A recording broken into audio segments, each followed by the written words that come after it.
The Cuomo stuff is even funnier to me because I feel like there was that period a few years ago where I feel like it was mostly white women who were going on a tear being like, Cuomo is so hot.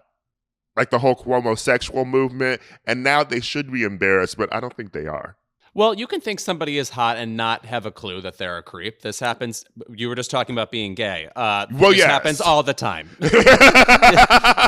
Welcome to Keep It, Crooked Media's show about pop culture and politics and what happens when they smack into each other at an alarming speed. I'm your host, Ira Madison III, I'm a television writer and Fall Out Boy fan. I'm Louis Virtel. I'm a TV writer and Jane Fonda historian. And I'm Aida Osman. I'm a TV writer and alleged comedian. Let's get into it. And we're back with an all-new Keep It. This is Ira Madison III. I'm Louis Virtel. Did you miss me? My God, I'm back. Please take me back. Nobody missed you. Okay. You were in last week's episode. Oh, yeah, I did the interview, but it was the commentary you really missed from me, I hope. So anyway, I'm about to give it. You also turned 35 last week. Woo! My main cultural association with 35 is that's how old Stu on Rugrats was. He would say, I'm 35 years old. And he always looked haggard and purple-haired. And so now I think of myself the same way. Well, speaking of Rugrats, the youth portion of Keep It is not here this week, but we do have Sydnee Washington. Yes. Don't do that. I'm young. I'm giving you adolescent. I'm giving you euphoria face. Don't do that. But are you giving me Aida, cast of the new Gossip Girl? Yes, right. No. She is young. No. I did not say you weren't still fine, Sydnee. Okay, weren't still giving the glow. Let me do I need to get closer into the camera so you can see? Poreless. It's pretty sleek. I'll confirm it here. I'm looking at a fine surface. I don't know who I was talking to this past weekend, but they were asking me about you. And I was like, let me tell you, Sydnee Washington is top 5 most beautiful women in person. Well, Ira, I went to your birthday and I had to show up and show out. I really did. The first one. There are so many birthdays, Ira. You are. I knew you were very important into for the community, but wow, you really dragged it out, hun. The fucking P.T. Barnum of birthdays here, throwing on a top hat and inviting the fools over.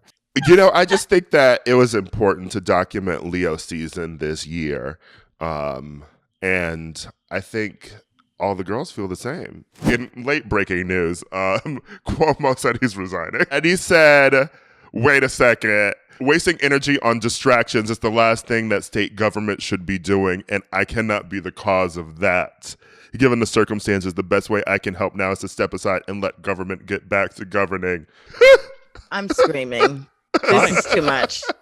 This has been a delight. This has been, oof. My stomach hurts. Well, Sydnee, since you are here and you are a New Yorker, give us the tea on Andrew Cuomo. Okay, so basically, we know Cuomo is very problematic. Every time he does something that we're like, we needed that a long time ago, it's because he's got caught out there. So 11 women have said that their state of employees accuse Cuomo of making inappropriate comments about the way they dress and kissing and touching them without invitation. Obviously, if you've ever seen a picture of Cuomo, he looks like the type. He looks like the nasty uncle. But they just came out about it. And then he was like, okay, well, now everybody has to be vaccinated or show their papers. And so I think Cuomo is so messy. But that's why we keep talking about him. Was I all over the place with that explanation? I'm sorry. No. I mean, the funniest thing for me, and it's hard to say you find anything funny in this, but when he was accused of kissing women inappropriately, I love that his response was, I kiss everybody. I do it with everyone, black and white. And then he released that video of him doing it to men too, kissing other politicians on the face and on the mouth. And I was like, are you a gay man? Are you Richard Dawson on Family Feud? Yeah. But wait, there was another thing there was another video where he had to come out and he says, these women said that I did this at, a holiday party. I don't remember doing that. I don't remember, but I probably did. That's when that's when I was like, when he said that feels about on brand for me, I said, we got to get him out of here. He's got to go. I've had it up to here with Cuomo. The video was funny watching, but then it was just like, sir, who is your publicist? Who's allowing you to say these things on camera? It's really funny that New York can't seem to have a good governor. Or anyone in power at all, constantly being terrorized. But the Cuomo stuff is even funnier to me because I feel like there was that period a few years ago where I feel like it was mostly white women who were going on a tear being like, Cuomo is so hot. Like the whole Cuomo sexual movement. And now they should be embarrassed, but I don't think they are. Well, you can think somebody is hot and not have a clue that they're a creep. This happens. You were just talking about being gay. This happens all the time. Fair, but I meant like the whole movement to be like, I'm a Cuomo-sexual should be embarrassing for anyone who ever tweeted that. Oh, well, I mean, if we want to get into just puns on the internet, period, right now, I mean, it's a sad state of affairs. I think mostly run by the heterosexual community, which is why they're bad. That said, you know what? It might be gays too. I'm going to mostly hand it to straights, but I could be wrong. This is when you were saying it's hard for us to get like a decent governor. I think it's hard to get anybody in power to not do some fucked up shit. Because once you get power, then you want to abuse it. Period.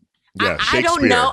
I don't know about power because I ain't got it. So of course I'm like trying to be a law-abiding citizen and do right and be nice to everybody or whatever. But give me a whole bunch of money, a new, closet full of clothes, and I can make rules and laws. I don't know. I might be a little shady in me. Okay. It's like how it's legal to buy a sports car, but if you have a sports car, you're obviously going to break the speed limit kind of thing. Yes. Yes. Wait, I have to backtrack. And I just want to let people know that I am not excusing Cuomo for being a creep. Oh, sure. I'm not. I just wanted to say that. But I just think that a lot of people in power are tainted just a bit.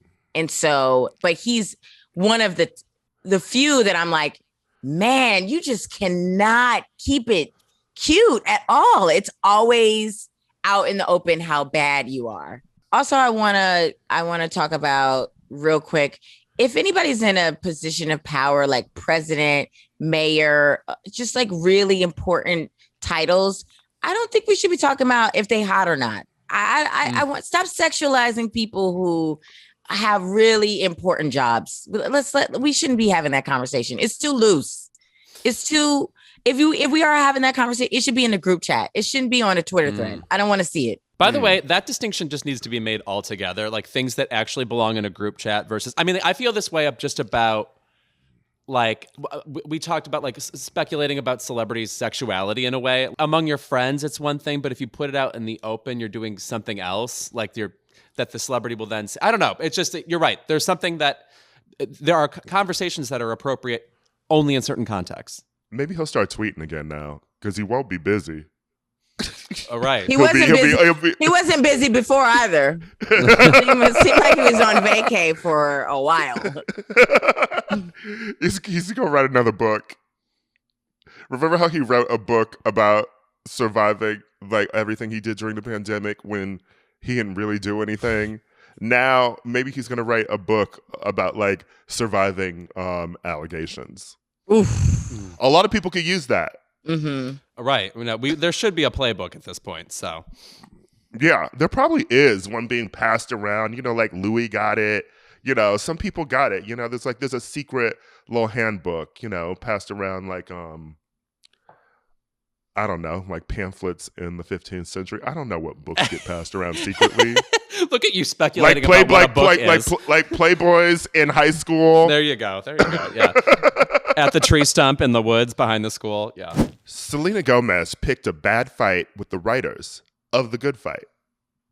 I mean, if anything was going to challenge the Ira brain this week. I mean, you got the conflict. It's like I drew Why it is my to girl make it, yeah. warring with my shell? Come on. Anyway, she called out the good fight for a reference to the kidney transplant that she received in 2017 after already calling out Saved by the Bell for initially making a joke about it, which wasn't even dragging her. But in the good fight, in an episode that aired on July 15th, which y'all should be watching The Good Fight. If you're listening, please watch The Good Fight. It's one of the best shows on TV. But several characters were having a discussion about comedy, cancel culture, and which subjects are too sensitive to joke about. And someone just says that you shouldn't joke about Selena Gomez kidney transplant. Is there anything we can't do? Necrophilia? No, that could be funny. Autism. Selena Gomez's kidney transplant. That's literally the line. Meanwhile, Selena goes off tweeting, I'm not sure how writing jokes about organ transplants for television shows has become a thing, but sadly, it has apparently. I hope in the next writer's room, when one of these tasteless jokes are presented, it's called out immediately and doesn't make it on air.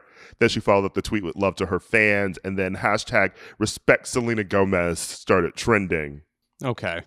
First of all, so she says it's a thing. It's happened twice. It happened 2 times.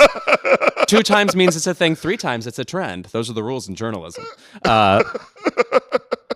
Man, I mean, like, again, I mean, it's like when Taylor Swift reacted to that one TV show that made a joke about how many boyfriends she had or whatever. It's like, all right, like, you can express discomfort or even offense, but you also have 750 million followers. Like, you're like an actual gigantic cult, and you have to know that will then turn into battles your fans fight with the wrong people at the wrong time, you know, scaring the wrong people off the internet. Babe, that was a reach. She's reaching. I mean, she is. Woo! Selena, we love you. We love you. Go on and have another season of that cooking show. You don't have to worry about these jokes on these shows. You're doing fine, sweetie. You're doing great. Did she steal your bit? Selena plus chef? I'm not going to talk about it. I'm actually going to be the bigger person and say I'm happy for her.